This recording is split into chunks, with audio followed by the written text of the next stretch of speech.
कौन है वो जिसने बर्बाद कर दिया संदीप लामिछाने का क्रिकेट करियर? कौन है वो जिसने रची संदीप लामिछाने के खिलाफ साजिश? कौन है वो जिसने कर दी संदीप के क्रिकेट करियर की हत्या? कौन है वो चेहरे जिन्हें एक्सपोज करने का संदीप ने दिखाया दम? अपनी फिरकी से बड़े बड़े बल्लेबाजों के हौसले पस्त करने वाले नेपाल के युवा खिलाड़ी का हौसला अब जवाब देने लगा है।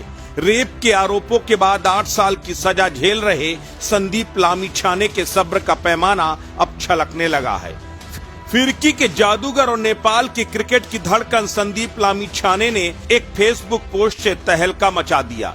इससे पहले कि आपको फेसबुक पोस्ट सुनाएं, आपको बताते हैं कि आखिर संदीप लामिछाने को आज क्यों इस पोस्ट को करने को मजबूर करना पड़ा।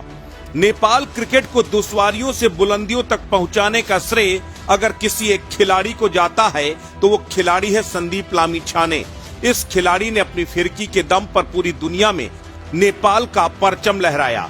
सैंडी द ग्रेट नाम से पूरी दुनिया में अपना डंका बजाया। लेकिन 2018 में एक लड़की से रेप के मामले में संदीप लामिछाने के खिलाफ केस दर्ज हुआ।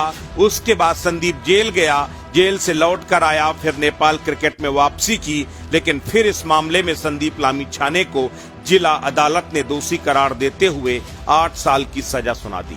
फिलहाल सजा के खिलाफ संदीप लामिछाने को जेल से बाहर आने का मौका तो मिल गया, लेकिन उसके आजीवन क्रिकेट खेलने पर प्रतिबंध लग गया है।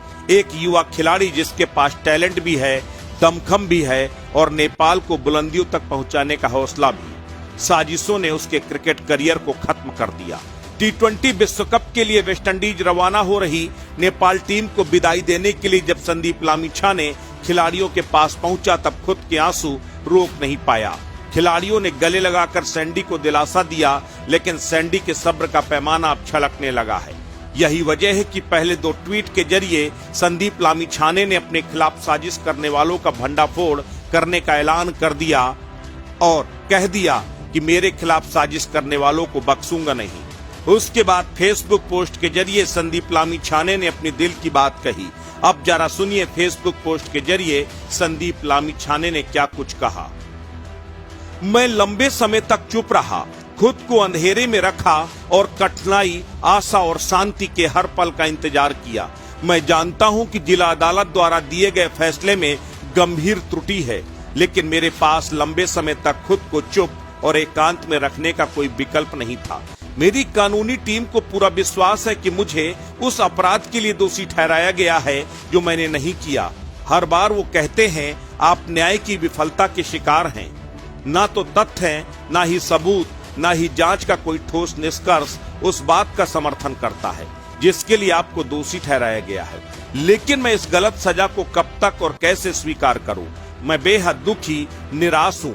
न्याय का इंतजार करते करते असमर्थ हो रहा हूं। सामाजिक संगठनों और सामाजिक नेटवर्कों और पत्रों की भी माताएं और बहनें हैं जो दावा करती हैं कि वे गलत न्याय और व्यवसाय के लिए न्याय के लिए लड़ती हैं और उनके पास राज्य तंत्र पर संस्थागत रूप से दबाव डालने की प्रभावशाली नियंत्रण और क्षमता है।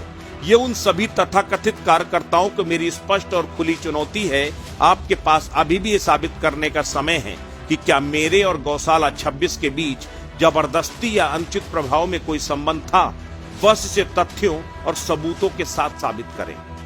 यदि आप अदालत में या अदालत के बाहर साबित कर सकते हैं, यदि मैं दोषी पाया जाता हूं तो मैं किसी भी कठिन परीक्षा का सामना करने के लिए तैयार हूं। मैं फांसी पाने या 8 साल से अधिक की कैद के लिए तैयार हूं। लेकिन कृपया ध्यान दें, हम सभी, पूरी दुनिया आपके षड्यंत्रों, पूर्वाग्रहों, काल्पनिक घटनाओं के पहले और बाद में की गई साजिशों को समझ चुके हैं। मैं कानून से नहीं बल्कि अटकलों और एकमात्र बयानों से दोषी हूँ। मुझे यकीन है कि अगर ऐसी अटकलों पर दोष सिद्ध की जाती है तो कल आपको और पूरी दुनिया को दोष सिद्धि के गंभीर परिणाम भुगतने होंगे। वे तथाकथित महिला सामाजिक कार्यकर्ता इतनी स्वार्थी और अपराधी हैं कि वे चुप हैं और वास्तविक पीड़ितों के लिए बोल, लिख या लड़ नहीं रही। वास्तविक पीड़ित उन्हें व्यवसाय नहीं देते। धिक्कार है उन तथाकथित कार्यकर्ताओं पर जो कार्यकर्ताओं की आड़ पर दूसरा धंधा कर रहे हैं। मुझे पता है कि मेरी पोस्ट पढ़ने के बाद कुछ लोग ये बयान देंगे कि मैंने विक्टिम कार्ड का इस्तेमाल किया, लेकिन जब आप पर कोई झूठा आरोप लगाएगा, आपको मुकदमे का सामना करना पड़ेगा, तो आपको एहसास होगा कि इसका आपके लिए क्या मतलब है। मैं बचपन से ही ईश्वर में आस्था रखने वाला व्यक्ति हूँ। जो कोई भी झूठे आरोपों के इस अभियान में शामिल है, भगवान आपको आसानी से जाने नहीं देगा। यदि कानून द्वारा नहीं, तो आप अपने कर्मों की अग्नि परीक्षा में अपने गर्भपात का परिणाम भुगतेंगे। मैं ऐसा इसलिए कह रहा हूँ क्योंकि मैं इस मामले में निर्दोष हूँ, बिल्कुल निर्दोष हूँ। मैं भली भांति जानता हूँ कि आंदोलन की साजिशें किसने रची, क्रियान्वित की, समर्थन किया और आंदोलन के रूप में आपने किस प्रकार भाग लिया। समय की गति में बहुत कुछ उजागर होना बाकी है। मैं जोर जोर से बार बार कहता हूँ कि जिस अपराध के लिए मुझे दोषी ठहराया गया वो हुआ ही नहीं है, बल्कि उनसे ऐसा करवाया गया है। मुझे यकीन है कि असली चेहरा जल्द ही सामने आएगा। मैं निर्दोष हूँ और मैं उन लोगों का ऋणी रहूंगा जो मेरी बेगुनाही पर विश्वास करते हैं और सहानुभूति रखते हैं।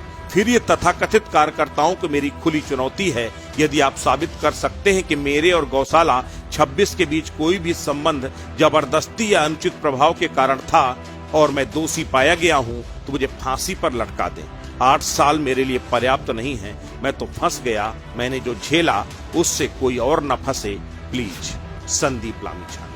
बेहद कम समय में संदीप लामिछाने ने पॉपुलैरिटी की इंतहा पार कर दी। पूरी दुनिया में सैंडी के नाम का डंका बजने लगा और शायद यही वजह है कि साजिशकर्ताओं ने उसके करियर को खत्म करने की साजिश कर दी। लेकिन सवाल अब भी बरकरार है कि आखिर वो कौन है जो सैंडी का करियर खत्म करने के लिए उसके खिलाफ साजिश रच रहा है। अगर सैंडी को इसकी भनक है तो उसने अब तक उसके नाम का खुलासा क्यों नहीं किया। वजह कुछ भी हो, लेकिन नेपाल क्रिकेट की सबसे बड़ी उम्मीद संदीप लामिछाने हैं और उसका करियर खत्म होना क्रिकेट प्रेमियों के लिए किसी बड़े सदमे से कम नहीं। यही वजह है कि आज भी देश में क्रिकेट प्रेमियों का एक बड़ा तबका जस्टिस फॉर सैंडी के जरिए उसकी बेगुनाही की लड़ाई लड़ रहा है। अस्तित्व न्यूज के लिए ब्यूरो रिपोर्ट।